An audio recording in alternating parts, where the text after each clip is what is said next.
and welcome to the latest episode of the Gutsy podcast. As always, thanks for watching, thanks for listening, thanks for sharing, thanks for your comments. Some phenomenal stuff coming through for season 2. Absolutely fantastic. The guests have been superb, to say the least. We've got another one today. But before we do that, if you are listening or if you're watching, please subscribe. Whether you're on YouTube, whether you're Spotify, and we are now on Apple, because we're big league now, big league, well into the second season. So we're on all the 3 major platforms. So please subscribe or do whatever you do on said internet voodoo. It would be very much appreciated, and it means you can get everything that we're up to first hand and before anybody else, and keep up to date, because we will be adding more features, we will be adding more things as we go and as we grow. But no, it's exciting. I am very excited to have an old pal of mine on the show today, who's got a bit of a story. We love having these inspirational people on the show that have got, are going to empower and the people see a bit of themselves in the story, and hopefully that helps along the journey. So this guy diagnosed at the ripe old age of 12, a stoma at 17. He's a massive advocate for inflammatory bowel disease. He's got bang average patter. He's a football nutter. He's been a manager, coach, currently director of football at Fauldhouse United, fundraiser, an all-round top guy. Welcome to the show, Stephen Sharp, or to his pals, Sharpie. How you doing? How you doing, Derek? Thanks for having me, mate. It's a pleasure. It's a pleasure. How you doing? I'm all right. I'm not too bad. It's a hectic time of season. Pre-season's well and truly started. League starts on Saturday. So when you're involved in football, everybody thinks that's the time of period where you can chill out, and it's probably the most hectic period. Definitely, I know a few guys involved in football at various levels, and that's the time when a lot of the graft gets done. So what's been happening with you this week? Anything exciting? I was away for my mum's 60th there at the weekend, just chilling out, doing a bit of first ever time doing some cold water dipping. So that was different. Well, so where did you go for your Moz at 60? We went down to Largs. Nice. So we just stayed just outside Largs in, is it Fairley? So we spent a couple of days there. Nice. Couple of cold water dips to get a bash. And what's the verdict? It's cold. It is freezing. But do you know what? But I don't think Largs is known for its tropical waters. No, definitely no. But do you know what? It was actually really enjoyable. It was. You didn't want to come out, because it was like, this is relaxing. How long did you stay in? I was in for about 20 minutes. Really? Aye. In Largs? Honestly, it wasn't as cold as what I thought it was going to be. But then I can be a bit red hot. So I mean, guys, we'll get into that. They build them differently in Fauldhouse. Oh, aye. They build them differently. The water felt I was cold. What? Did you feel you got any benefit from it? I did. I felt really set up for the day. So the first. So you did it early in the morning. So I done one at night, and that was all right. But the one I done on Sunday morning set me right up for the day. It made me feel. You came out, you felt fresh. I don't know. You just felt relaxed and ready to go, and going for that shower once you'd came out and getting ready and going set up for the day. Now, I didn't have any plans for that day. It was a case of go home, get a bit of washing done, maybe go out for a pint. There was no real plans, but I felt right on top of the day, and listen, really good. I get it. We, myself and the long suffering Jules, went to Gullen right last year, the end of last year. I think it was in November, and stay at a lovely wee hotel, and they actually have a wee flask and stuff like that if you want to go to the beach. And Jill says, well, we'll go down, and we went down to the beach in the morning, and went in the water. No, it was freezing. I mean, but it's November. Aye. November. So we weren't there long, and I have to say, and see when both of these came out with the wee flask with the tea and all that after it, and the goodies for the hotel. Both of us felt really invigorated. It was a phenomenal feeling, and I don't know, seawater. I couldn't put a finger on it, but I thought it was amazing. No, I felt the same, and that shower straight after it when you're back in the home that we were staying in, and you come out and you go, I don't know, there was just something different about like how the world felt. I felt good. I get it. It just something hit differently, and it was like, do you know what? This is going to be a really good day today. Because I would imagine, please don't take this as gospel, anybody. It's going to release endorphins, won't it? So that's fantastic. I also hear that you've had a problem with your grass. At Fauldhouse. There's the grass cutters not been working, so it's like a bit of a jungle. But so is everybody mucking in with the flymos? Well, rumour has it that it's getting cut as I'm here. Should we send a bat signal for John Mancini, the saviour of Fauldhouse? I think we should. I think can John help it? Hashtag get us a lawnmower should be trending as we speak, mate. I think it should. But before we go on, looking forward to the new season. Aye, really looking forward to it. We've managed to keep the group together. Completely different role at Fauldhouse for me, for what I was being used to before. A lot of coaching and managing in previous roles, but the director of the football role is something I'm really, really enjoying in terms of I get an overview of everything, all departments of the club. I get to work with the development side as well as the first team. Brilliant. Work really, really closely with the first team manager, Ian Dyack, who's done a great job. He's done a really, really good job, and we work really well together. And having seen the progression of the last 2 years, Ian's been there for 3, but the last 2 years is just, for what I've seen, been in is phenomenal. And to get promotion last year into now going into East of Scotland Division 2, it's exciting times because you're going into a new league and it's all fresh and it's new, and the community's buying into it and backing it. And brilliant. We're out and about this week distributing free tickets to every household in Fauldhouse. So amazing. Offering 4 match tickets for 2 people. Right. So 4 times in the season, people can come along, get in for nothing. Brilliant. And try and get back to supporting the local team. But obviously, can I mention John earlier on? A number of pals from Fauldhouse, right. As well as yourself, and over the years getting to know all of it. It's a brilliant community. Brilliant, honestly, it's one of those communities that they all back you. They get if you need support. Yeah, I know for a fact. Like we're struggling. Our lawnmower's broke down there. I know if I put a post out on social media, like we really need help. Can somebody help? There'd be folk there. It happened a year and a bit ago. We had really bad storm damage. Yeah. And I think we got £1,000 through like Just Giving, people trying to help. Yeah. Do the place back up. Because it's an integral part of the community, isn't it? Oh, it's huge. Integral. So no, fair play. Hats off to the fine people of Fauldhouse, most definitely. But we're not here to talk about them yet. We're here to talk about you. Aye. So, Steve, we know you've been living with that inflammatory bowel disease for a number of years. You were diagnosed when you were 12. Mm-hmm. Now, let's go back to then. Right. Let's go back to. Now, I know that's a long time ago now, so the memory might be a wee bit hazy. Talk us through that. So you were diagnosed at 12, but had you been ill for a long time? But before that, or were you diagnosed quite quickly? Right. So this is something I struggle to remember. Right, but I do remember. I was quite oblivious to it all. I didn't realise that I was passing blood.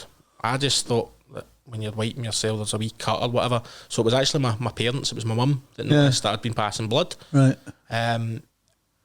Took me to the doctor. So I was very lucky in a sense that from going to see my GP, it was a new GP at the practice at the time, and he predicted there and then that I had something like inflammatory bowel disease, which way back then was a bit of a... That's okay. Now, we don't want to reveal your age here, but what year was that?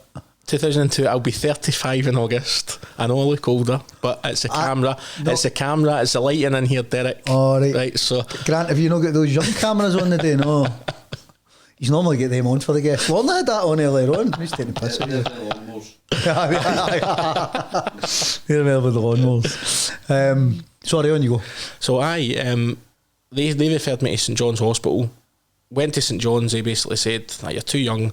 We need you to go to specialists at Edinburgh Sick Kids. Yeah. And honestly, it was within weeks and months I was diagnosed. Yeah. Great. And it was brilliant. And not great. But superb. No, in terms of inflammatory bowel disease, it's massive. That's huge because it can be a long process to get diagnosed. So it was really, really good. But 2002, like it wasn't spoken about. There wasn't a lot of information out there, as much as what there probably was. It just didn't know where to look for it. But it was strange. It was one of those ones that I thought at that point, take a tablet for the rest of my life and I'll be all right. You're not the only person that's come on Gutsy that said that. You're not the only person that thinks that. It's a natural thing, isn't it? Yeah, aye. It's a natural thing for sure. Now, you're 12. Does that mean you're just getting into secondary? So I was finishing up high school. Finishing up primary school, going into high school. Yeah. So I remember a wee turn in my health, and my old primary 7 teacher, who I still keep in touch with, she actually remembers this day as well. I kind of just felt my body shutting down. Really? And I went all shaky. I went white as a sheet. I went grey, shaking, and I think that was the point of my body going into a kind of shock type thing, and then obviously going on for there, that's when the diagnosis happened. So it was strange, but going into so you having to deal with going into high school. Yeah, which is traumatic enough. Yes. Well, I know how I felt going into high school. You hear all the stories. You know the stories. You're going to get your TB jag that's going to leave you armless for about 6 months. No, was it getting bullied in the toilet? He'd put in the toilet. That's whereas I knew at that point that was never going to happen to me because I'd be sitting on the toilet, never mind getting my head put down it. Well, so it's nobody would be coming near you. No chance. It was a strange period, and it really, from then right through my school years, very, very hazy period in terms of being able to go back and reflect. Mm-hmm. I can only remember certain things. Right. And a lot of the things that I can remember were probably more the negative sides of a lot of things. So a lot of that period in my life, although there was a lot of great, and there was, but the health thing was, especially at that age. Yeah, but that's only natural, I think, because you're going to. Well, it's clearly life changing first and foremost. So you're going to pick up on that, and that I would imagine it's only natural to remember those those big things that are health related.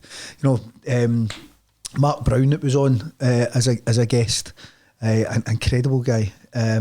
He had a turn of phrase.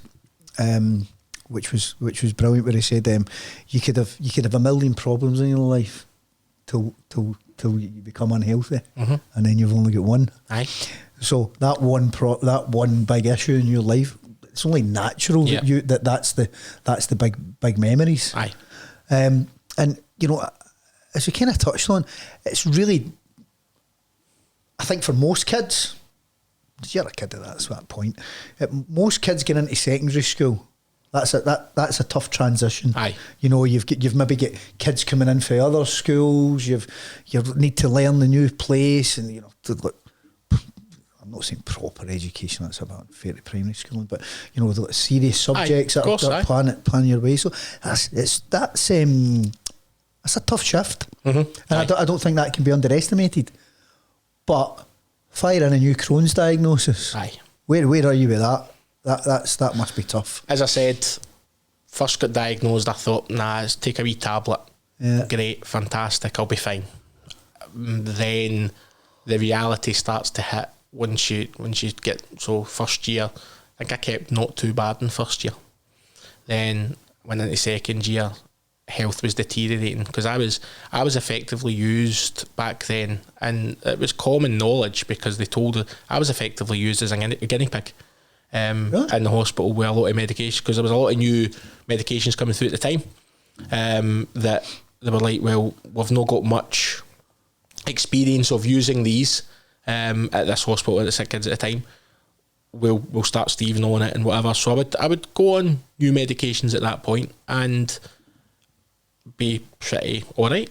Mm-hmm. Things would be like, oh, this is doing alright. Well, it's good that you can get one that works. Aye. But within moments or weeks and months, body would start to reject it. Yeah. And that was the general consent. That's happened all the time. You would feel well for a certain period of time, then body reject it. Then you go through the period of you're going into second year and they put you on steroids. So you go from being what you are to the Michelin man. And you don't recognise yourself in a photo. Now, I got a photo sent to me about a year ago, maybe longer, an old school friend that stays in Canada now, and he sent me a photo just before he went, right? And it was running about that second year, and I was on steroids, and you're like, wow, because I was the moon face, and then you go from that to losing loads of weight because you're ill, so you're stick thin to the Michelin man, and people run about you, because at that point, again, nobody spoke about Crohn's disease, nobody spoke about inflammatory bowel disease, so people were like, what's going on here? And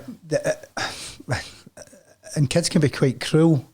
I was very lucky. I was well, from what I was aware of, it wasn't too cruel. Good. I was very lucky at Whitburn Academy that the pupils and the staff were second to none. I mean, as in, it's so... Were you quite open about it? Well, saying that, obviously, no, your physical demeanour was changing. No, because I didn't understand. Yeah. The school knew, and it wasn't until the latter years of school when I was seriously ill that it started to be, oh, wait a minute, what's going on here? But I don't think I was overly open. The school knew because my mum would tell the school. Yeah, of course. And they would send out emails to the teachers and stuff, and letters around the classes, because emails weren't as popular back then.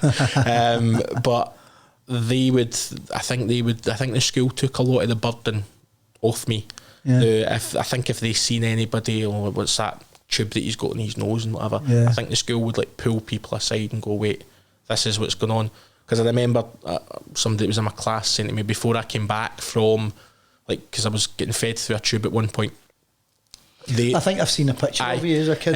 They actually warned my tutor class. They actually says, look, Stephen's coming back to school. He's been off for a week or so. He's not keeping great, and he's going to be getting fed by a tube.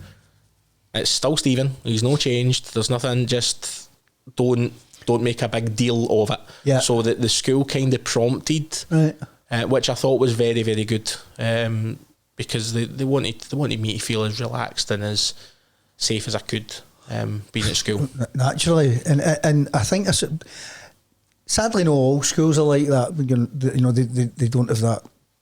They don't have that support network, and they maybe knows friendly a bunch of wains from different things. So it's brilliant to hear that. How did you miss a lot of school? No, There was spells, but I'd done my best to try and get there. Yeah. There was periods that I was off for days and whatever, but I tried my best to be there.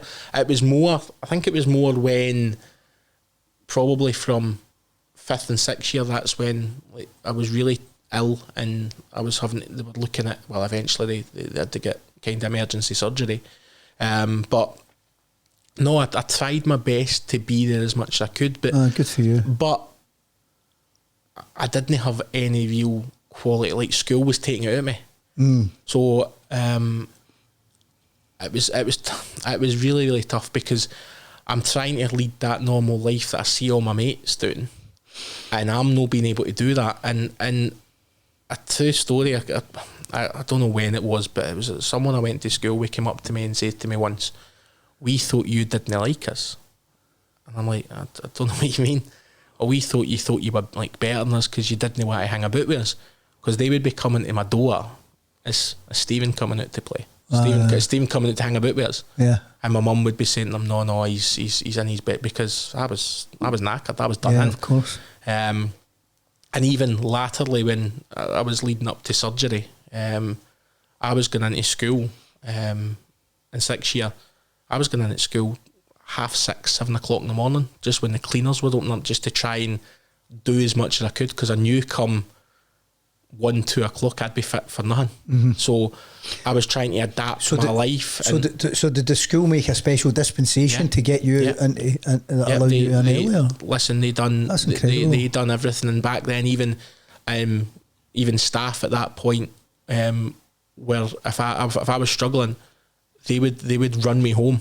Now, I know that would be frowned upon now, but what they done for me, I mean, they even got which to me sounds crazy. Because to me that's just a natural instinct, that somebody's just looking after somebody. But now, I don't know if you'd be allowed to do that. No, you wouldn't be allowed to do it now, and that's why the world went mad. And for me, it's like they made sure that I would go to the nurse's room at lunchtime, where they would feed me my modulin through the tube, and they would do it for me and make sure I was all right. Wow. And then if I was struggling, you would go to the office, and they would actually have a band of teachers and a band of staff who I keep in touch with a lot of them, that if they were in a free period and I was struggling, the office would phone up to them and say, "Look, Stephen's really struggling, can you run him up to Fauldhouse?" And they would do that. And even when I got to the surgery stage, so basically at school you had your own chauffeur service. Aye, and it was, and do you know, it was so hard. Well, and I always remember when I went for surgery in 6th year. It was at Easter time, and a lot of the staff, because they knew how serious it was, all travelled through to the Western to come and see me in the hospital. I think that's incredible. Oh, listen, I don't think I could ever praise that school enough, because every school, people get criticised. Everybody focuses on negatives at times, right? I agree. That school deserved, in my opinion, a medal for what they done for me. They made sure that my life, take away the education side, because my education side, it was kind of snookered. I was getting prelim results because they knew I wasn't going to be fit to sit my exams. Right. But they made sure that I felt as comfortable and safe and as part of that community within the school that I'll never ever forget it. Well, I think that's spectacular. But sadly, quite a rare story. Mm-hmm. You know, some schools get it, some don't. Sometimes it comes down to like individual teachers, you know, being better than others, understanding it, or taking the time, and you know that's not a criticism. That's just the way of the world. No, but as a group, the school, the teachers really got behind supporting you. I think that's amazing. No, hats off. What's the name of the school again? Whitburn Academy. Whitburn Academy, legends. They were amazing. Brilliant. They were amazing. Absolutely phenomenal. So it's a tough journey going through school. Yeah. If you were to give the 14, 15-year-old Stephen a bit of advice today, what would that advice be? That's a tricky one. I don't know. The advice was perfect. No. Trying, I don't know. Be more open. Yep. Definitely be more open, because I think of that age, 14, 15, 16, I was not open about my health. Yeah. And I had it quite a bit. Whereas now, if it was now, I think it's more spoken about. So I think I would definitely open up more. I think that takes it. I think it's great advice, but I don't think it's just advice for 15 or 14 or 15-year-old Stephen. I think it's advice for everybody. Yeah. Because even though it may seem like the last thing in the world that you want to do, to share, to be open about something that's so personal and hurting you, and all the effects that Crohn's in your case it goes against the grain, but it's a release. Aye. But it's important that get people with various places on the spectrum of sharing. People find their tribe, and they'll have a little crew, or pals, or whatever that is, or family members, or uncle and auntie, or whatever, and that's fantastic. Other people are just super open about it. Yeah. Some people are closed.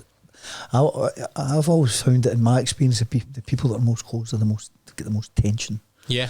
But I was one of them. I didn't really start opening up about my health till I was maybe probably 19, 20. But even at that age, I mean, in the grand scale of things, at 19, 20, we think we're the bees, boys, and we know everything. Aye. I mean, that's just natural. Aye. I mean, that's everybody at 19, 20, or certainly a high percentage of them. So it's become open is brave. I always think that brave. There's a couple of people disagree with me when I say brave sharing. One in particular, I will not mention him. But I think it is. I think there's a level of maturity in doing it, and there's a, because I've only known you in your adult life, and I've only known you to be pretty open, to say the least. Yep. About your Crohn's and being pretty inspirational and sharing your story, and there's no doubt that that's helped God knows how many people. So to do that's a kind of big deal. And if you don't mind me asking, you touched on the education side of it. What did you come out of school with qualifications? Aye, I done all right. I done all right. I done my standard grades, intermediate twos. Never done any hires. And I'll be honest, I don't think that would have changed even if I wouldn't have been ill. Yeah. I just don't think I'm not overly academic. I kind of shut off to that side of things, exams and whatever. But no, I done enough to get me by. But the thing is, school's not for everybody. No, and your skill sets lie elsewhere. Yep. And it's better watch what I say. It's not moved on with modern times into the education system, and it's not as probably as certainly as flexible as I would like to see it. But anyway, that's just a personal thing. But they still do a great job. Our the education system as a whole. So what happened when you left school? When I left school, so sorry.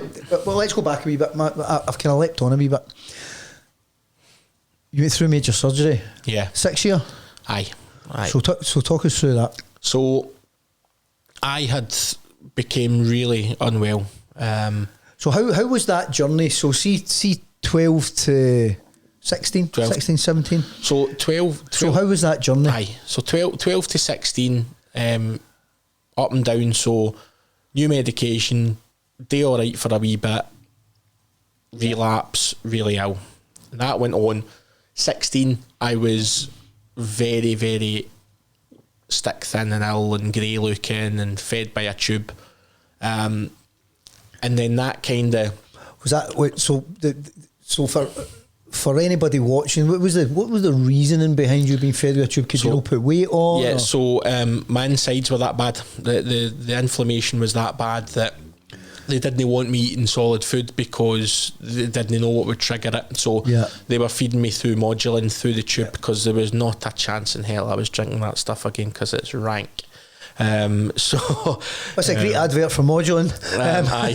But your Modulin diet's 8 weeks, but aye, that's your max. And so they actually kept me on the tube for 10 weeks. Right.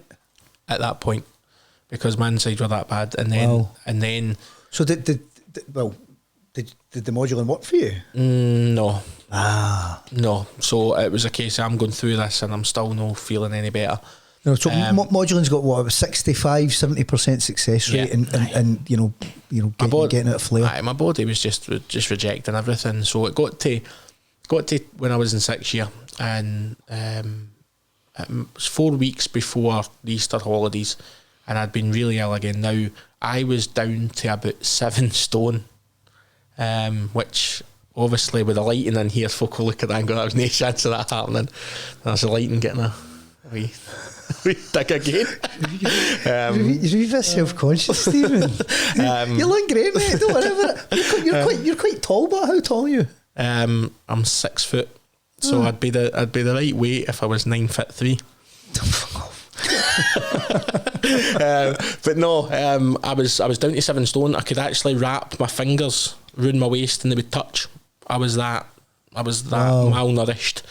And I remember, I'll remember this to the day I die. I went into the sick kids with my mum, and Pam Rogers and now Professor Wilson was sitting.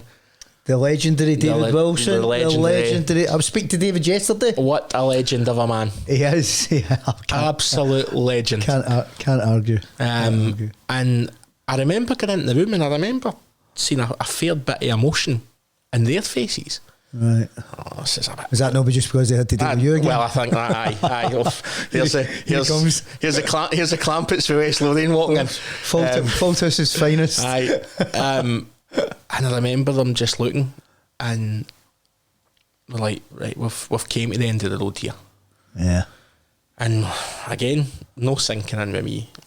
Looking at my mum, could see the emotion in her face. So what do you mean? We're going to have to move you on now.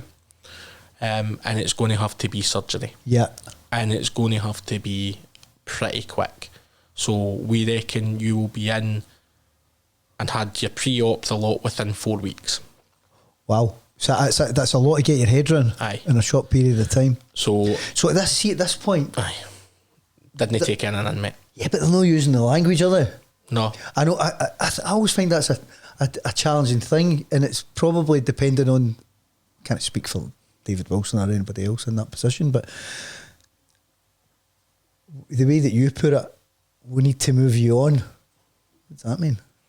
You know, it's like, but equally, we're going to say, well, you're going to take a big chunk of it out. Yeah, but that sounds quite horrendous. But they were great, and they said to me, you're going to be referred now to the Western, where that's where your care's going to be. Yeah.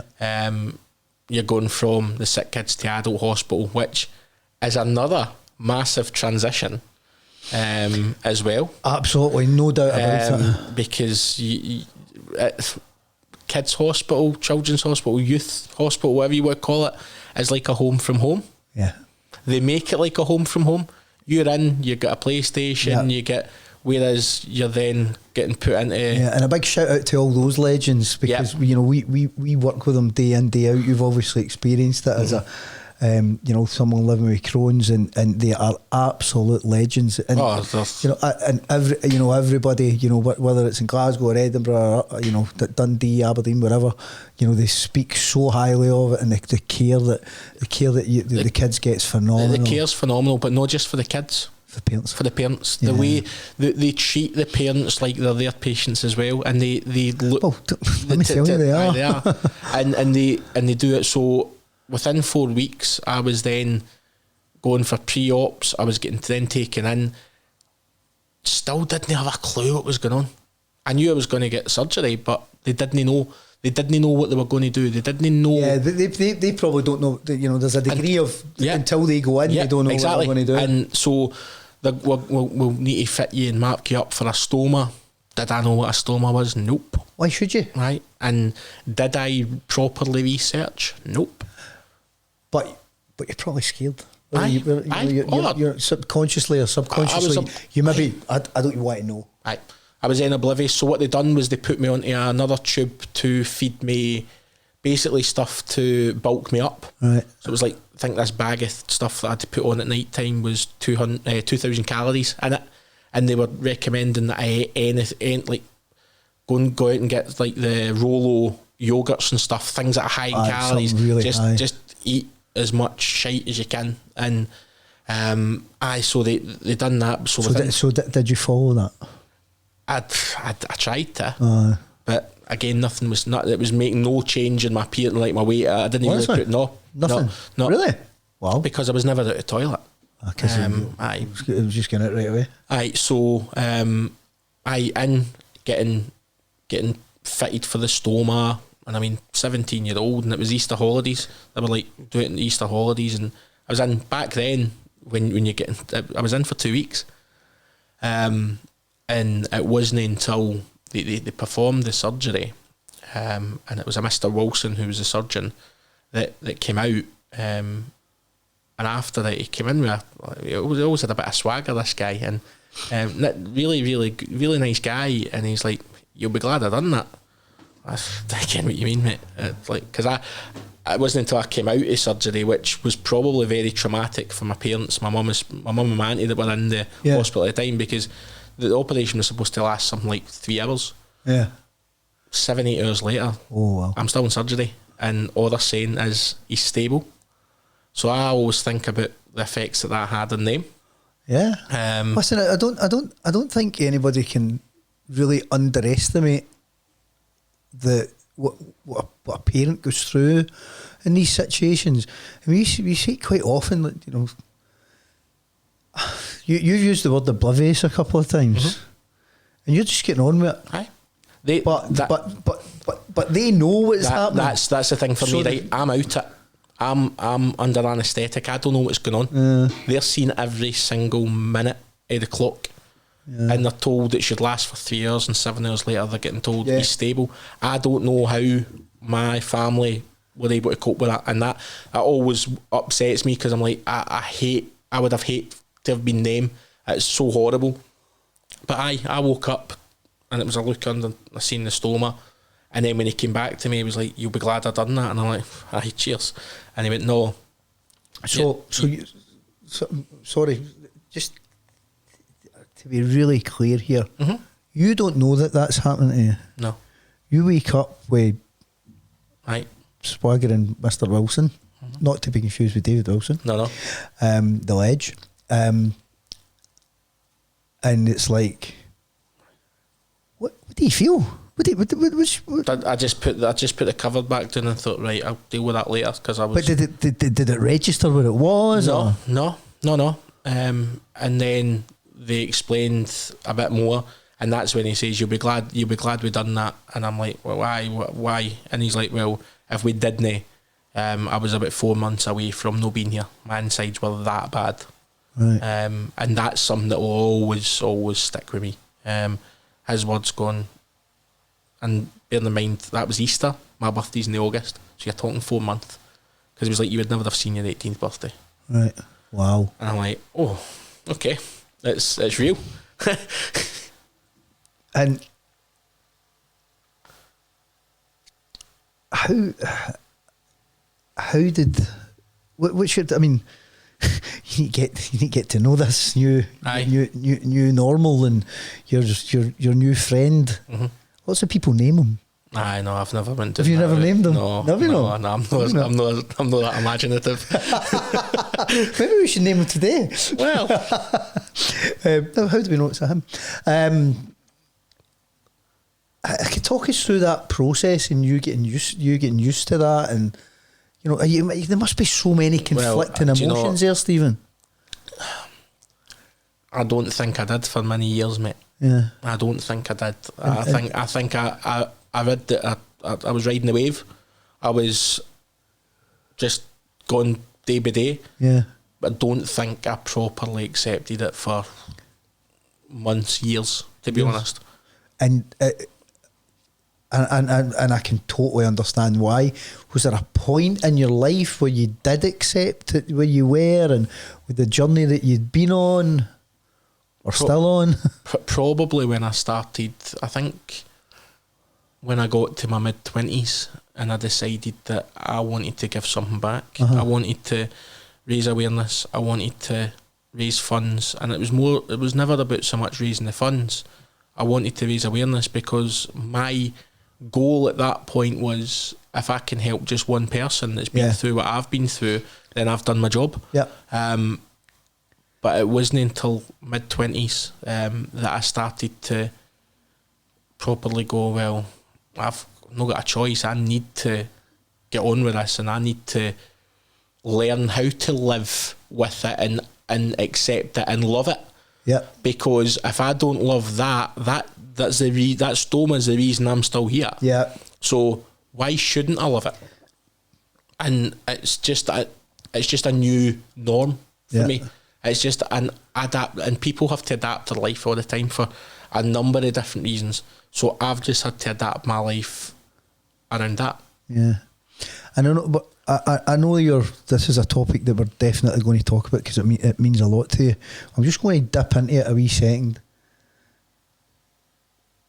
You've had a bit of a roller coaster of hell since you were 12. Mm-hmm. You get surgery, you have a stoma that you didn't know what it was, and you kind of woken up to it. Yeah. That's basically saved your life. Yeah.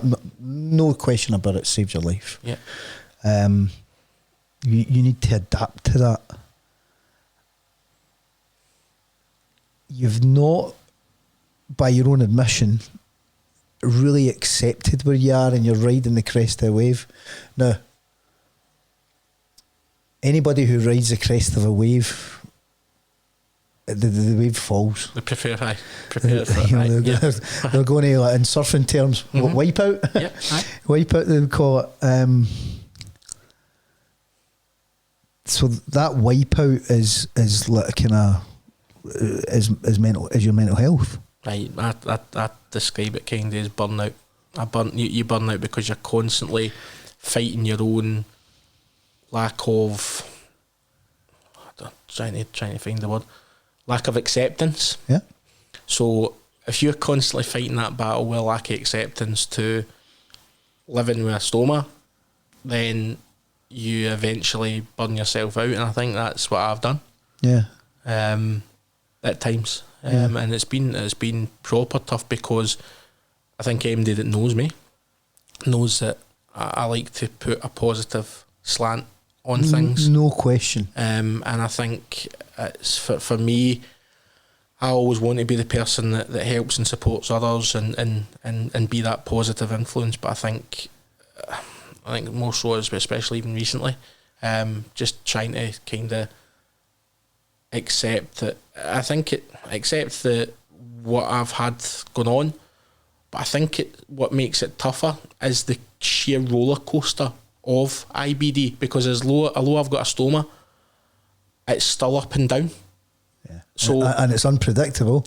Exactly. So I can feel on top of the world. Now I could be sitting here doing this with you, feeling great, feeling positive, catching up with you means a lot to me, and it's brilliant. But I know I could leave here and within an hour feel like I've been hit with a bus.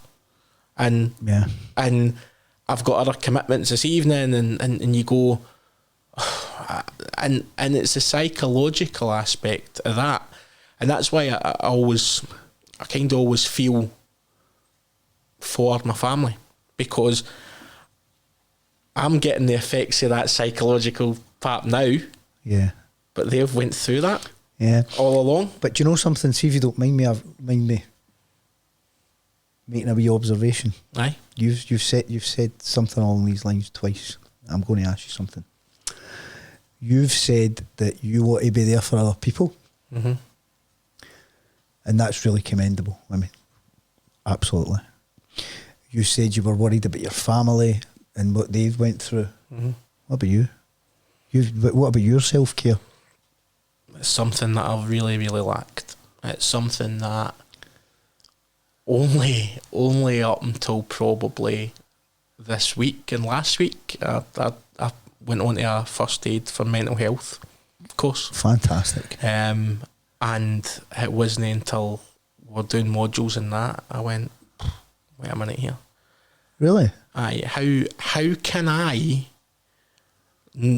I do and be a first aider for mental health and support other people if I don't look after myself, because I look like a hypocrite. I can see why you would think that. And how can I, if you text me tomorrow saying you were struggling and you needed a bit of support, how can I support you if I'm not being the best version of myself? Yeah. And I'm not doing what I can to be the best version of myself. But you're, first and foremost, I think it's fantastic that you've gone through the mental health first aider. I think that's brilliant. Secondly, I think it's brilliant that you've recognised that you're not looking after yourself. Yep. Oh. I really do, because that is the first step to you looking after yourself. Yep. And I hope that doesn't sound condescending in any way or anything like that, because it's absolutely not like that. No. Self-care is not selfish. I know, that's what I've realised. It's not selfish, and taking time out on a day-to-day basis for you, what that, you know, and whatever it is. I mean, I've spoken about this God knows how many times on Gutsy, and in fact I know you met Lorna earlier and we were talking about it as well. Self-care, it's having that time in the day that's about you, investing in yourself, investing in that. Now, for some people it might be therapy, for some people it might be reading a book, for some people it might be going for a walk, for other people it might be going to a show. But they're doing something for them that's solely for them. And now that doesn't mean that can't include other people, of course. But I think, and by the way, I'm including myself in this when I'm talking about self-care. You know, I'm not just talking about you, I'm not just talking about our inflammatory bowel disease community. I honestly believe that it's imperative to do that. And I think it's not something, it's certainly wasn't for me. I 100% did it. 100% I've done it for years. And it's been a massive benefit to me personally. But it doesn't come easy. It's not natural. Your go-to is to help somebody else. Forget about yourself. And I'm a bit like that. But, and it's okay still to be like that, but I can do it in the way that I know that I've kind of looked after myself. Like my thing's training. I like training in the morning before I go to work, and I've got a wee routine, blah blah blah, hoopla. But that's my thing. Right. For other people, it might be something different. It might be meditation. It might be yoga. It might be whatever. You know, but it has to be for you. And when when anybody is in that space that they're looking after themselves, but physically, mentally, then they can provide a better platform to help other people. You know, it's an analogy that we use all the time at the foundation and at work. You know, when you go on the plane, like not that you'll have had experience, not of going on a plane, but as a parent, if you've got a wee person to look after, right, and they give you the safety, they tell you put your mask on first, because if you've not got your mask on, you can't look after the young person, and your instinct would be to help. So it's the same thing. If you're not looking after yourself, you can't be equipped to look after other people, which is your natural instinct. Correct. So if you don't mind me saying, I'm over the moon that you've recognised that. Cheers. Because and it's a bit private, so I wouldn't talk about it on Gutsy, because I know you've had challenges. But also know that you've not done the right steps. You're spot on. Look after that. You're spot on. And I'm again, it's not a criticism. It's an observation. And I hope that you take advantage of the opportunity. No, definitely. I've highlighted that now, and it's not going to be a quick fix. No, it's not. But it's about time that for me to be the best version of myself, I need to look after myself. Good for you. And you know what? Seeing 3-4 weeks, you'll look back and see the advances that you've made. And then again and again. And you'll be doing stuff that's alien to you, that doesn't come naturally. But you're going to do it. Definitely. And you know, hats off to you. Let's talk about some cheerio. Hey, right, Stevie. Right now, you're a self-confessed football nutter. Yes. You live and breathe the football. Right. You can't be in Scotland. What's your team? Direct to the Fauldhouse United. I told you that. What is your team? No, I grew up supporting Rangers. What does that mean? You grew up supporting Rangers? Does that mean you're not a Rangers fan? No, I still want Rangers to do well. Good. Well, that's so you can stay for the rest of the show. Is that right? All right, right. But it's one. He's not getting kicked out. It's one of the ones though when you're as invested in football as I am. Now we go and play on Saturday or any Saturday. If we get beat, I didn't really care what goes on with any other football. It's about our boys. It's about our team. But no, I want Rangers to do well. And well, don't be all. Bloody hell! It's been a hard slog. Did you go to the game last night? Yes. A wee bit of hard slog. If you read the papers, we were amazing. I don't know what game we were watching.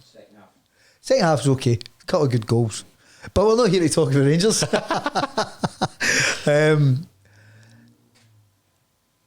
How, you know, because you've done everything. I mean, you've been the kit guy. Yeah. You're a director of football. You've done loads of stuff in it. How has it been for you with the acceptance of your condition within that community, and it's male dominated. There's testosterone. There's I think it's the people I've worked with. Yeah. All through football, the dressing rooms I've been in have been amazing. Brilliant. They've been great, genuine people.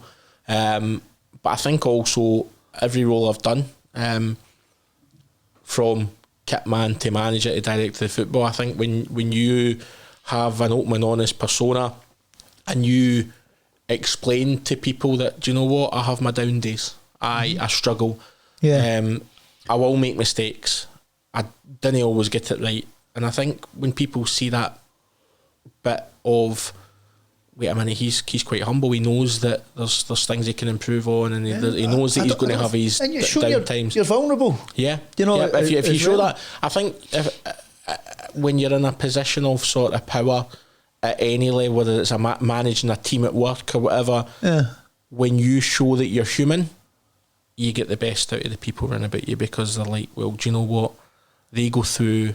Because everybody's had a terrible boss. Everybody's worked with somebody that they can do no wrong. They're perfect, and it's everybody else's fault. Yeah.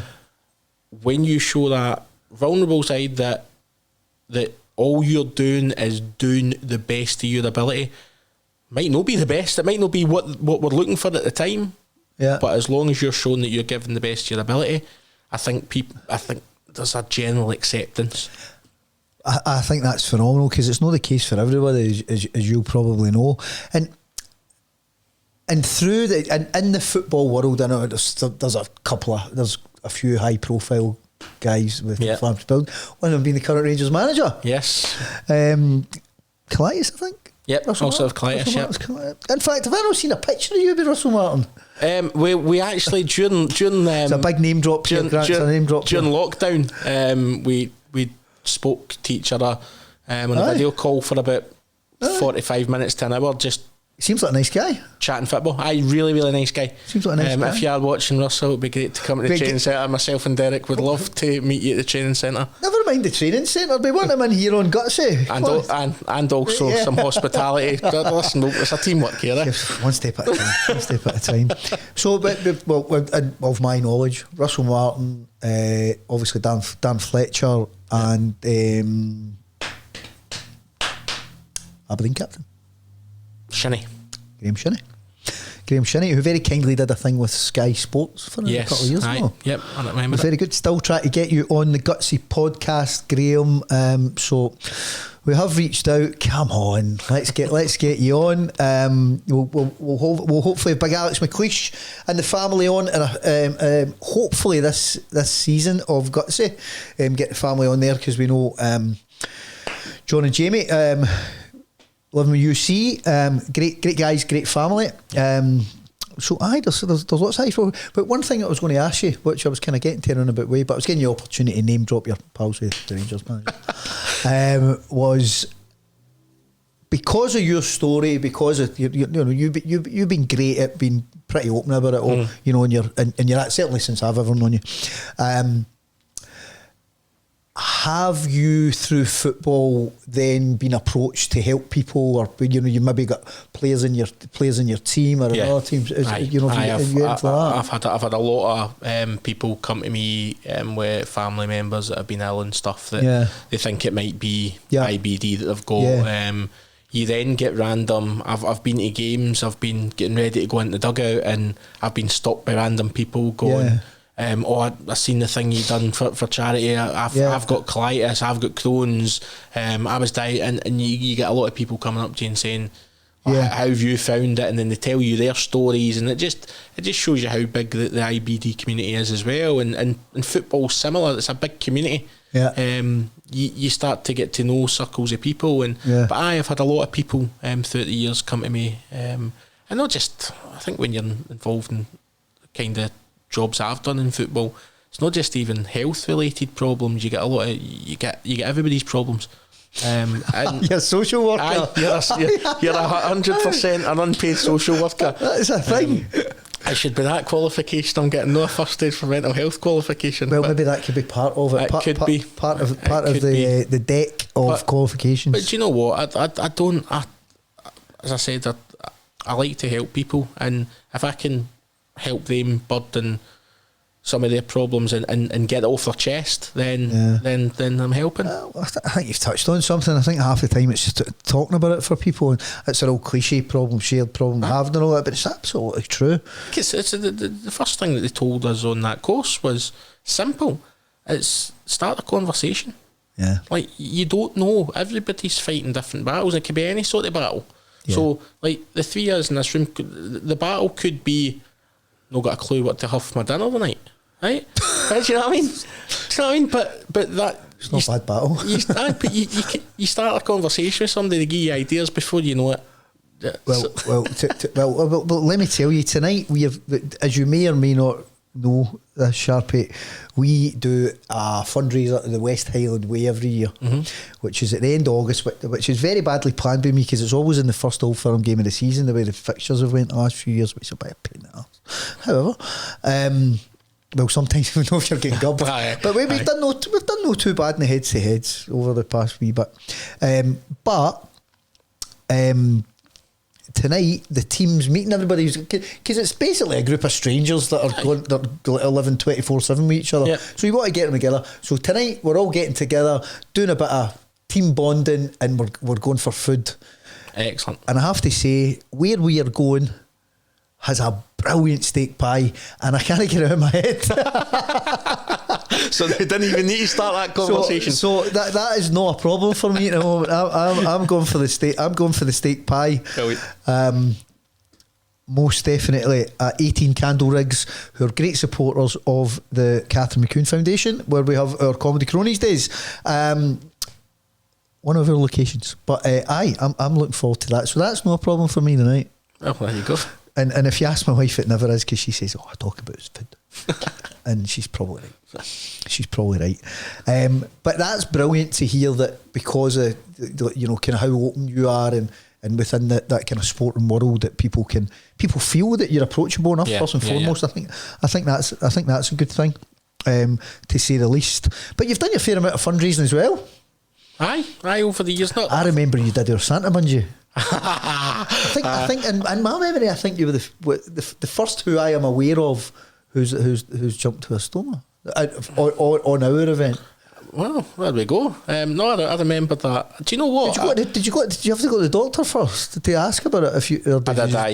I'd done it just because I had a good relationship with my doctor at the time. I done it just to cover myself. Aye, quite right. It was more the weight restriction that they were talking about rather than having a stoma. So I was under. I'm not having a big dinner the night before, no chance. But no, I always said it. See, after doing it, I always said, would you do it again? Oh, of course I'd do it again. Whatever. Never done it again. Well, funnily enough, Sharpie, we've got a wee tilt on that this year. That I'll be chapping your door. Okay. I'm going to chap your door. It's a wee bit different. You might like it. Okay. You might like it. And I don't think you need to ask your doctor either. But that will be coming soon, and we'll probably talk about it on Gutsy at some point as well. But you did some fundraisers in I've done Fauldhouse, a couple of fundraisers in the welfare. See, when you actually look back, I love the welfare. Oh, what a place! It's outstanding. It's amazing. But do you know, when you actually look back on some of the talent that we had away back then, I mean, unbeknown to me, because they got brought along, but Lewis Capaldi was there. Right. Adam Warrington for Youngblood, obviously Paige Turley, and you're going all for the one village. To be fair, and I know John Mancini will love us talking about the beloved Fauldhouse, which I have that's definitely has a place in my heart as well. There's sort of a talent come from that area, massive, and it's you go. And I'll even include John in there. There we go. I'll even include that John in there. But no, and you look back and you go, they were really, really good. I think we, all in all, adding up all the wee bits and stuff, I think we got to about 15, 16 grand. That's amazing. Between all the fundraisers and everything that I've ever done. Brilliant. But then, I don't know, whatever. I don't know if life gets in the way or whatever, but you go through stuff and everybody's like, oh, you need to do that event again, you need to do this, you need to do that. But that's fine because they're not doing it. Aye, exactly. And you go, oh, but you always have that thing, I'm going to do this, I'm going to do that, and then you never quite get round to it, and you go, I need to sort myself out and do something again to try and raise money, and because it's a great, see, knowing that you're making a difference and seeing people having a good day and whatever, it's a different kind of buzz. Do you know what I mean? See looking around a room, and you have it with events that you do, 100%. and you probably stand back and go, wow, this is. I always at some point after the fundraising bit's done. Like, you know, you've been to them. Mm-hmm. We have loads of entertainment on. I think that's a big thing. That's really important, that people don't think you're just picking their pocket. You know, it's really important. Even though the fundraising is the main driver, but you need to entertain people and show them a good night. And like after the fundraising bit's done, that's the bit that I relax. But I always go to the back and have a wee look around and go, I've done all but I done that as well. I done that at my events. I stood back and I watched and I went, that's decent. Aye. And I always made sure, and I always get slagged for that, right? And I always take pictures. And it was always like everything I do, right? I always take pictures, and that, like nights out, days out, I always take pictures. And there's a reason I actually done it, because being involved in football, I remembered going to a Scottish Cup tie, right. And I left the house, staying with my gran at the time, and I had my suit on, club tie, and I would always normally get a selfie or a photo. I didn't this time. To be fair, you're fond of a selfie. Yep, definitely. Well, fond of a selfie. Yes, yeah, I'll give you that. I'm not even going to try and deny it. No, you can't, because everybody's seen them. But I would have normally took a selfie. I didn't. 13 took no well the next day. 13 days later, passed away. Oh, sorry. So for then, I'm like, I will go and I'll take photos, because those photos are memories. You never know when they're pulled away for you. Yeah. So I'll be out at the pub on a Sunday having a few beers, get photos, whatever, and it's just to always look back on.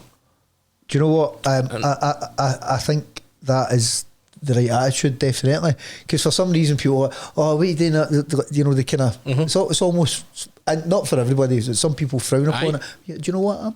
I'll do what I want. I'm capturing life, right?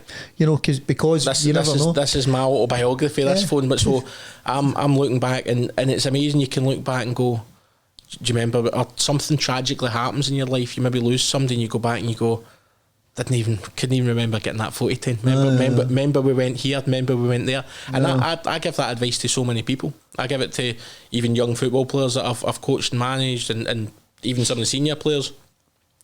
Capture the moments, like when we got promotion there.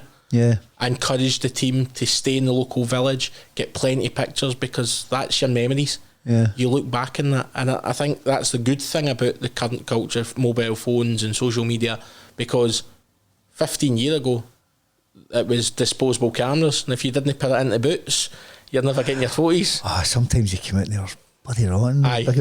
You've just spent 14 quid on every single one, and them's fuzzy, you can't make them out. What a waste of money. And then sometimes you went, oh, that's never seen the light of day. All right, off you pop.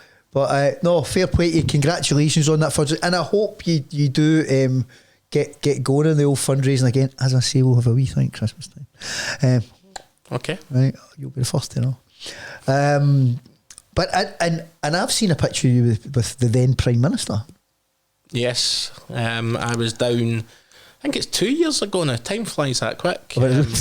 So the Prime Ministers. Aye. Hopefully they keep flying. Aye. Fucking hell. Aye, it's not great. No. But my friend was the Member of the Parliament for Livingston, and she got behind one of the campaigns for Crohn's and Colitis UK. Yep. What campaign was that again? It was Cut the Crap campaign, and it was to try and improve waiting times and improve early diagnosis. So she brought it up at Prime Minister's Questions. Now, I was managing Stonyburn at the time, and we had a game on the Tuesday night, and she phoned me. She went, I need to run some past you. I've got a question tomorrow at Prime Minister's Questions. I want to bring your journey up, and I want to challenge the Prime Minister to meet us. Don't know what will come of it. He'll probably palm us off to a health minister or somebody. Yeah. And she brought it up, and he agreed to meet me. So I went down to Westminster, met him. Very small man. Is he? Aye. Oh God. Well, I thought I didn't even. He came in with a can of Sprite. See, I met David Cameron once, right. And he's dead tall. Right, so he came in with a can of Sprite, and I'm going, I didn't think they'd done cans of Sprite that size, but it turns out it was just a normal size can because it's tiny. So I'm like, I thought it was a can of Monster or something. No, it was just a normal can. I'm going, oh God. Seriously? Aye. It was that bad. I got 40s to him and my fucker going, no, that's a cardboard cutout. I said, no, it's him. I said, is he a dead wee guy? Oh, he's tiny. Wow. Aye, he's not. I don't imagine he's a great player either. No, well. Funny you should say that. So he's a Southampton supporter, and when we're in his office at Westminster, he had obviously done his research on me, because he had actually said to me there and then, "Oh, I've seen that you're no longer managing the team that you were managing." So they've done the research. Fair play to them. And he says, but don't talk to me. So it was a year that they got relegated. And he says, don't talk to me about football. I'm a Southampton supporter. To which the bold Stephen Sharp turns round and goes, oof, Southampton supporter and everything that's going on in the country, then oof, not got much going for you, have you? Which he took perfectly well. To be fair, he might be the best of the current bad lot. Anyway, we're not good doing that. No, definitely not. No, so fair play to you, and I have to say that was a fantastic campaign by Crohn's Colitis UK. I think some of their campaign and stuff's been absolutely fantastic. Big fan of that campaign and others like them. I think it's really important for all the community, the charity community that are supportive of inflammatory bowel disease, to really stick together and be collaborative as much as possible, because at the end of the day we're all looking for the same thing. Of course we are. We want to help. We want to help. Now, I know a big thing for you, Stephen, is breaking down the barriers and the stigma that's attached to inflammatory bowel disease. Yeah. Because even though, as you quite rightly say, there's much more talk about it, but it's still a stigma. Oh, of course there's no doubt about it. So, if you were in control, oh God. What are you going to do to break that down? What are you going to do to break down the barriers? What can we do more of? What can we change? You know, for example, if you were to say to us at the Catherine McEwen Foundation, I think you could do more of that. But that's right. So I don't take offence. I'm very thick skinned. I actually think you do it, but I don't believe you get enough support to do it. So you do a lot with youth. You do a lot with schools, right? You shouldn't need to be looking for funding, self-funding. Our country, we should be investing money. Or what? Our country. You were right at first. Yes, definitely. You should be given that. People should be chapping your door. Healthmen should be chapping your door constantly and saying, we're going to fund this program in these schools, and that's good, because I think at an early age, the more we educate, the more barriers get broke down. So no point in just going through school, and you touched on it earlier, talking about the curriculum and how things maybe are in the dark ages, right? we didn't need to be taught algebra and all that. What we need to be taught is life skills. We need to be taught about what people are going through, because at the end of the day, we as a collective and people are the most important thing. Yeah. Know what their job is, know what the qualifications are. So the more we know about people, the better society is going to be, to which then gives people the better platform to then move on in life and get better jobs and get better education, because there's an understanding. Yeah. Like having a stoma, living with IBD, there might be a stigma for people not wanting to go into education because they might not be able to sit in a classroom for an hour and a half because they need to run to the toilet. Yeah, and that might put them off right away. So see if it's the norm that people understand that, do you know what, Stephen's in this group, but Stephen might need to nip away and empty his bag, or Stephen might have a wee leak and he needs to go and tend to himself. But that's all right, because we know what's going on there. Yeah. No, I know it's hard because there's so many different conditions out there that we're never going to know. But if you scratch the surface with more of them, then people then become caring and compassionate rather than, he's just walked out. He's just walked out. He's not interested. But I honestly think you touched on something that's important. It's education and understanding. And I wish there was people champing the door down to give us money. That would be fantastic. But I suppose there's a level of us champing the right doors as well. And I think what we'll see is, with the work that we are doing over the next period, we're going through a brand relaunch and stuff like that later on in the year that really will strengthen our position. Mm-hmm. And what we do, who we are, what we're about, and I think that will really benefit our work. But I think I agree with you. It's about education, and it's about catching it as early as possible. And it's about the right people providing this education. Yeah, and it's about lived experience as well. You've hit the nail on the head, because what we are speaking about within schools is to have our kids. Yeah. Our lived experience kids actually educate and put together materials to educate the schools. Aye. To say, right, well, this is what we're about. Yeah. Because who's going to listen to me?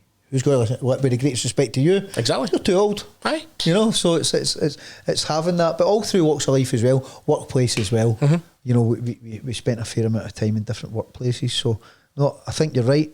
I think that's the main thing. But is there anything else you would add to that? Because you clearly feel strongly about that, Sharpie. Aye, quite rightly so. I do. So if I was in charge, I would. That's the main thing: education and awareness. Yeah. Raising more awareness. Is there a way that we can, without throwing it in people's faces and down people's throats, because we're all fighting battles? Yeah. How do we raise more awareness? Because I feel with IBD. And I think we touched on it even yesterday when we caught up. I feel that it'll be highlighted quite a bit in the media. Yeah. And it's there for a week or 2 weeks and we're going to do this and going to do that. But then I think things go quiet, and it's similar to when I went and met with the Prime Minister. Got promised the world like you always do and do this, that, but then there was never any feedback on it. Proper feedback that we were told we were going to get. So it's all very well and good. Stephen helped take a campaign down the Prime Minister in Westminster, but really it just fell on deaf ears because there's not been a proper feedback. Well, what have you done with that? So I think it would be great to see that campaign continuing. Yeah, I think you're absolutely on the money.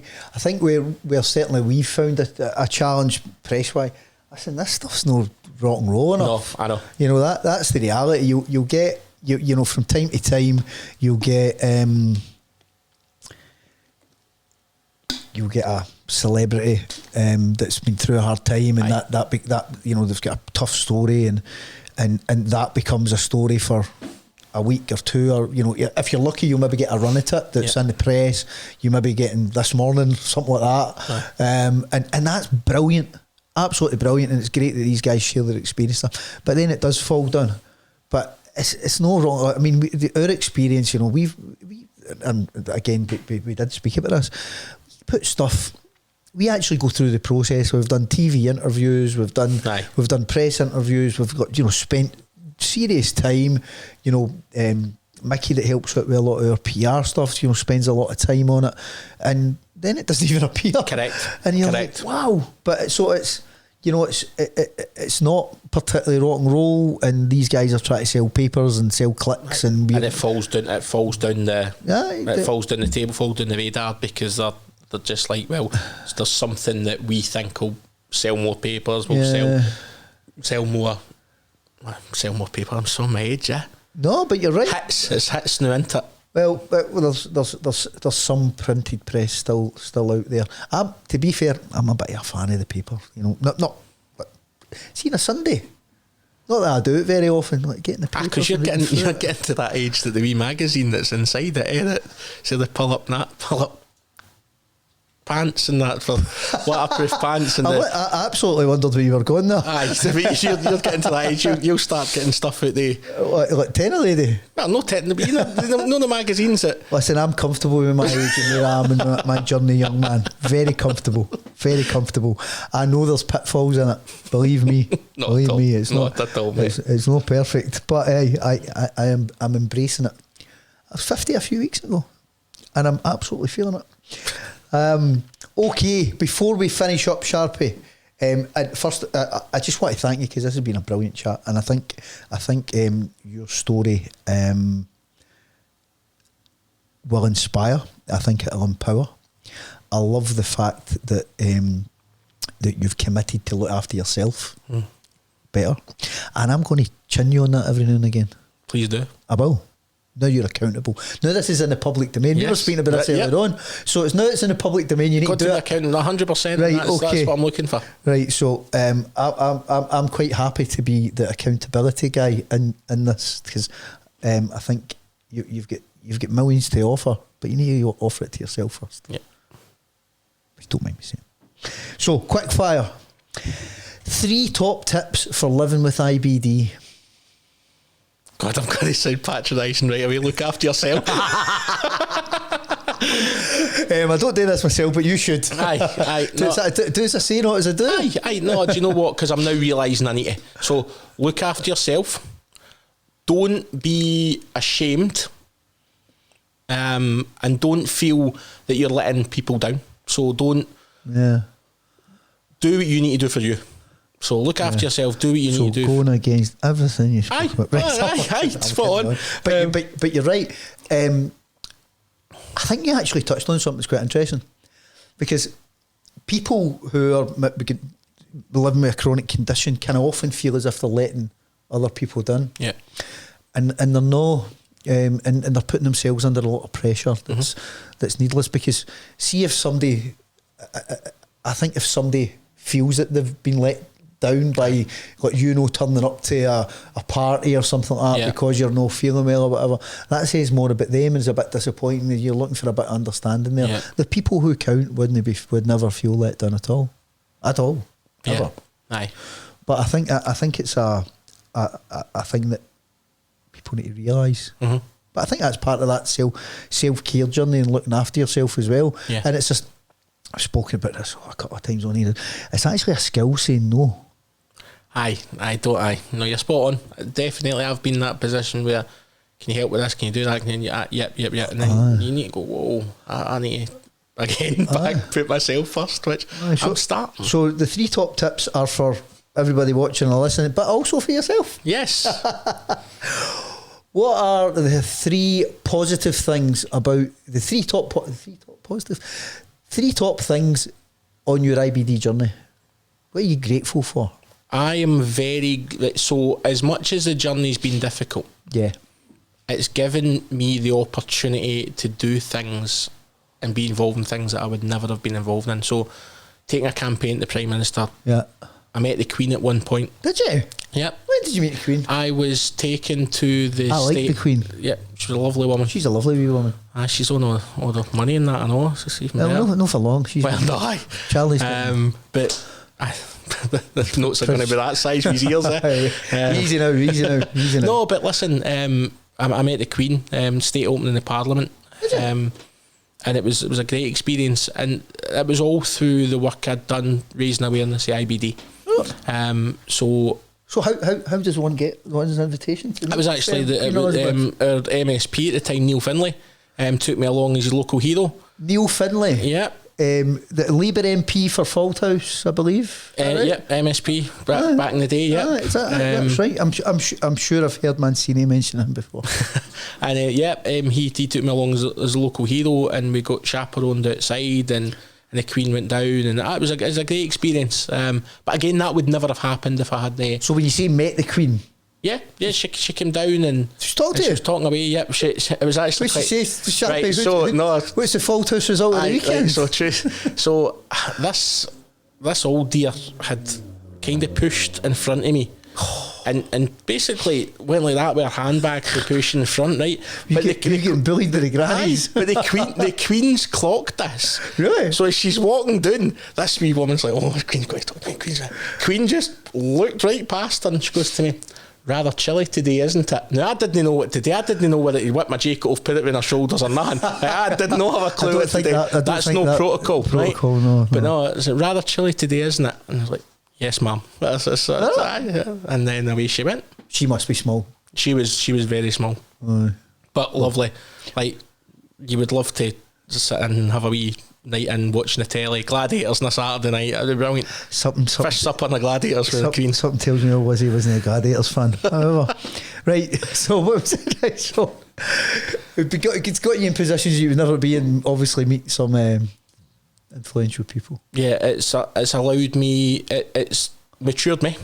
Yeah. Because I had to grow up very, very quickly, which also has its negative effects, but in the grand scheme of things, looking at me now and what I've achieved at a younger age in terms of moving on in football and stuff, I've matured, and it's also. Do you think it stole some of your childhood? 100%. Yeah, stole too much, to be honest. Yeah. And it still upsets me, but I'm trying not to focus on that. I'm trying to focus on all the positive things that it's done for me. Yeah, because you can get caught up in that stuff. Oh, 100%. It did, but and it's given me the opportunity to be able to offer guidance and support to people that are kind of struggling.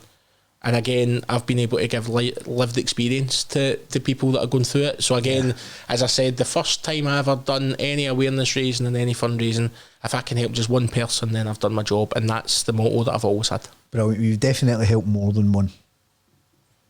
Most definitely too. Much more than that, as you know. Much more, mate. Much more. 3 things that piss you off within IBD in your journey. You can say what you like. 3 things that have pissed me off with my nowadays. Whenever. Nowadays, now. Yeah. It really does my nut in that you need to wait on prescriptions for stoma bags. Right. Like, you need to wait 7 to 10 days for a prescription for stoma bags. Now, not being funny, what am I going to be doing with them? I'm not going to be selling them down the street. You know what I mean? And it's wee things like that, because I had it the other day. No, I wanted some barrier stuff because the skin was bad. No, that needs to be prescribed. You need to speak to a stoma nurse, and you're going, I've lived with this for I was 17-year-old. I've had them before. Get a grip. Oh, yeah. Lack of education. Yeah. There's another one, lack of education on it. And I know the symptoms can be kind of similar, but when people inflammatory bowel syndrome, IBS. Yeah. Oh, I've got that. No, you had a madras last night, pal. You've no got that, right? This is a lifelong chronic condition. You've not that, so again, but that falls under that education. Yeah, right. And last but certainly not least, hopes for the future. Hopes for the future. Continue to inspire. Have a better awareness of my well-being, and just continue to give my all at anything I do. I don't need millions of pounds. I just need to be happy in life, try and inspire, and know that I'm giving everything to anything I do, no matter whether it be job, football, supporting people, being a friend, being a loved one, just doing the best I can. What an answer. What a way to finish. Sharpie, Stephen Sharp, it's been brilliant to have you on Gutsy. I've loved this chat. It's been great. I think you're an inspiration, mate. I think you will inspire people for decades to come, not only within the IBD community, but just in general, because you're a good lad. Thank you, mate. Thanks for having me. We'll look forward to seeing you on the next episode of Gutsy. Thank you.